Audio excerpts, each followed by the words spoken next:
Hello, Steve White, Steve White's 89. Well, I barely was aware the Oscars were happening. I'm like, didn't they already do the Oscars?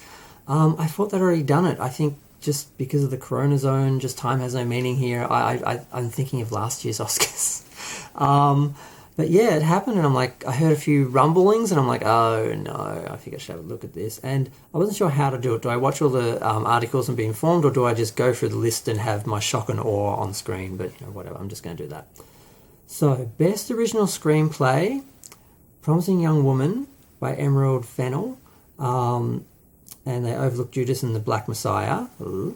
Best Adapted Screenplay winner, The Father, Christopher Hampton and Florian Zeller.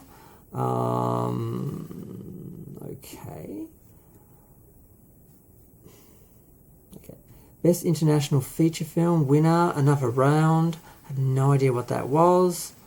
Best Actor in a Supporting Role, Daniel Kaluuya? I can't say his last name, sorry. Judas and the Black Messiah. Okay, that's one.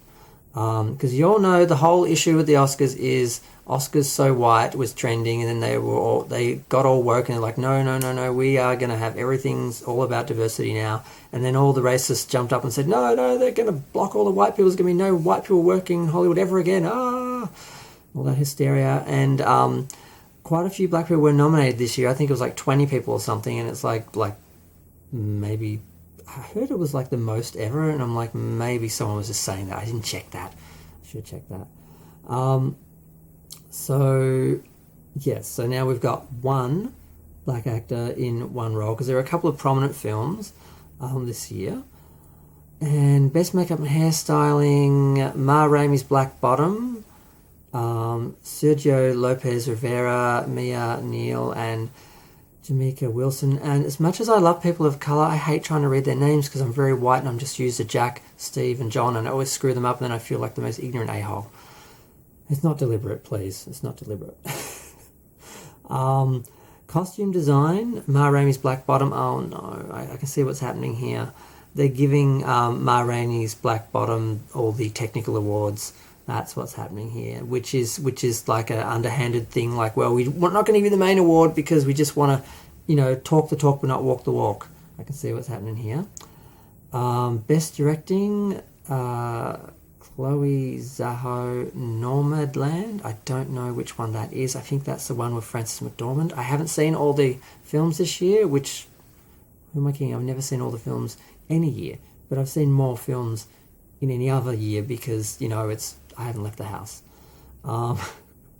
Best Sound, Sound of Metal, Nicholas Becker, Jamie Baksh, I can't say that. Michelle, I can't say any of these names. Why can't they just have Bills and Bobs and Bettys? Yeah. Best Live Action Short Film, Two Distant Strangers. Best Animated Short Film, If Anything Happens, I Love You. Best Animated Feature Film, Soul. So now, Soul was one of the woke films, I think, but then it got criticism because it was one of those woke films written by white people about a black character, I think. I haven't seen it. I'm going from just gossip. Shouldn't do that. Best Documentary Short Subject, Colette. I have no idea what that is. Best Documentary Feature, My Octopus Teacher. I don't want to know what that is. Best Visual Effects, Tenet. Well, of course, because it was a big film.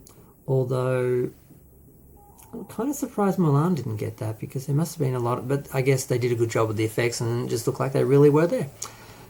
Which is one of the things that sucks with special effects. Sometimes the best films don't get the awards because people don't actually get, the people that vote don't actually get where the effects are because they're that good.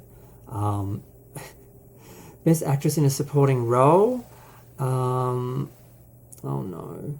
The lady from Minari, Yuh-jung, I can't say that. Oh God, I hate mispronouncing people's names. Glenn Close didn't win. I know she's very, very white, but damn it, the woman has been nominated a million times. Can we just give her an Oscar? God's sakes. Oh, I thought she was going to get it this year. People were saying she wouldn't, and I'm like, when is she going to get it? Give Glenn Close the Oscar already. It's like Belushi all over again. God. Best Actress in a Supporting Role. Oh, I've done that twice. I screen captured because the website was running so slow I knew it wouldn't work for me live. Best Production Design, Mank. Oh, well, that makes sense because that was a period piece, so yay, that makes sense. Best Cinematography, Mank, same. Best Editing, Sound of Metal. Okay, I have no idea what that one is. Best Original Score, Soul. I have no idea, haven't seen it. Don't know if it deserves it or not. Best Original Song, Fight for You, Judas and the Black Messiah. That is a beautiful song. I did hear that. The performer did it on The View. It was really good. So yay. Best Picture, Nomadland. Still don't know what it is. But yes, I'm not sure if it's the best film. There's a few others who, like Judas and the Black Messiah, that probably should have got it. The Trial of Chicago 7 was brilliant. Best Actress in a Leading Role. Frances McDormand, Norman Land. Okay, they all love Norman Land. I haven't seen it, but Frances McDormand is brilliant. If anyone's seen the film about the signs, I forgot what it's called, 12 Signs or something, 13 Signs or something. She was brilliant in that. Now we get to Best Actor in a Leading Role. Anthony Hopkins, the father, who won over Chadwick Boseman for Ma Rainey's Black Bottom. Now this is where all the drama's happening. Basically, for all the talk of being woke, the Oscars gave the Oscar to an old white man, the perfect symbol of the patriarchy, not Chadwick Boseman. Now, I think he did a great job. The only issue was his cancer. He was so thin. I was conscious of that when I was watching it, but I was kind of watching it a little bit critically. And on my computer, normally I watch films in the cinema, so I'm not sure if I was being a bit unfair. But it was like I was sort of aware, and I'm like, was it that great a performance because of that, or is just the way I'm viewing it is different from how I'd normally view an Oscar-winning film, which was in the cinema? But yeah, I'm not impressed by Anthony Hopkins, and I haven't been for a decade or so. And the fact that he will just sell out for a film like Transformers last night, it just he doesn't have the credibility he used to have. I don't think he's a brilliant actor. He seems to play the same Anthony Hopkins character in every film. I'm pretty sure Chadwick deserved it, and I'm saying that not because he's black and because I'm woke or trying to be. I actually think he gave the better performance out of him and Anthony Hopkins, just because I haven't even seen the Anthony Hopkins film, but he does the same performance in every damn movie. And yeah, I'm kind of I'm not. No. I think they have. Yeah, I understand why people are upset. Yep, okay. But I don't know enough about people's reactions to do a whole video, so I'm just going to go. Feel free to share, like, comment, subscribe. Let me know what you think. Do you think that this was their revenge for the George Floyd verdict? I don't know. Bye. Okay, so I did my video basically going over the Oscar winners, and I hadn't actually looked at the ceremony yet, and then I realised they actually had a ceremony. They actually had people in a room, and it was a gorgeous room. I was looking at it, I'm like, where is that? Because it wasn't the usual Kodak Theatre, which is huge. It was much smaller, it was beautiful. And I heard it was at the Union Station, or the railway station in LA. They transformed it. I'm like, what the hell?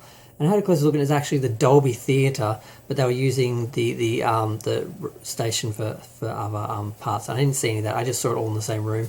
And I managed to overlook something with all the Black Lives Matters stuff. I didn't actually realise, it just managed to go right past me, that two Asian women got very prominent awards. Yuh-jung got the actual Best Actress in a Supporting Role for Minari.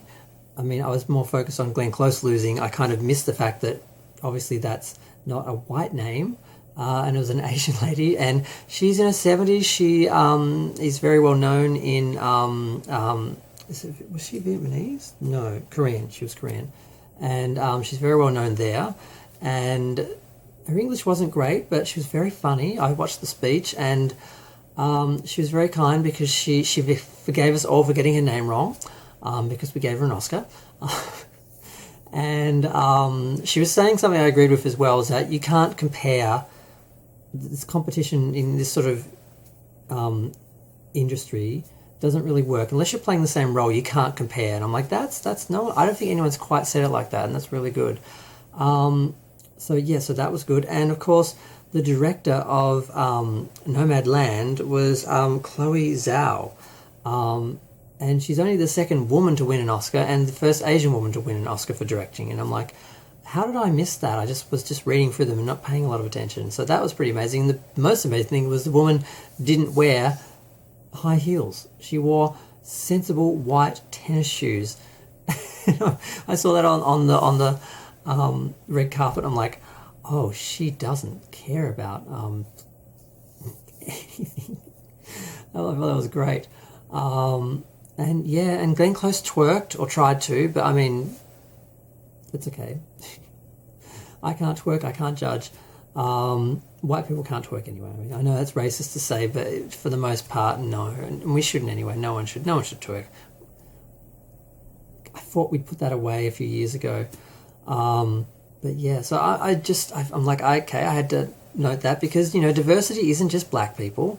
Diversity is diversity, and because of Black Lives Matters and the pressing nature of the systematic racism and the deaths in custody of black people, we tend to forget about all the other races who are also getting discrimination because, you know, white people have enough hatred for everyone because, you know, AAIP people, PI people are getting a lot of problems at the moment, a lot of harassment and violence at the moment, thanks to, you know, certain politicians and their what they call certain viruses, which I'm not going to repeat. So it's quite remarkable and it's good. I didn't also go into Viola Davis. Now, Viola Davis did a very, very strong performance as Ma Rainey. I'm a bit surprised she didn't get it either. I haven't seen Frances McDormand. I haven't seen the film either.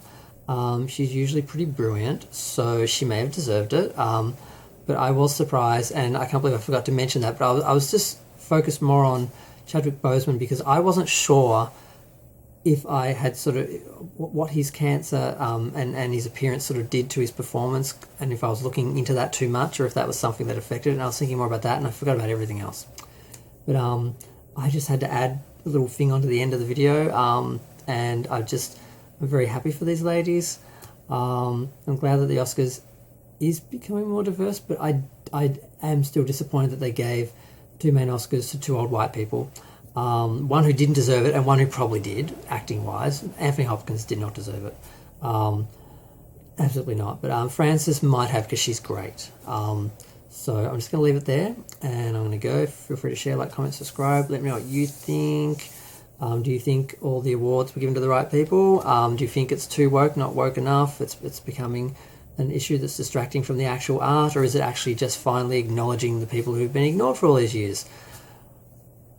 I'd love to see some comments that aren't just insulting me. I'm going to go. Thanks, bye.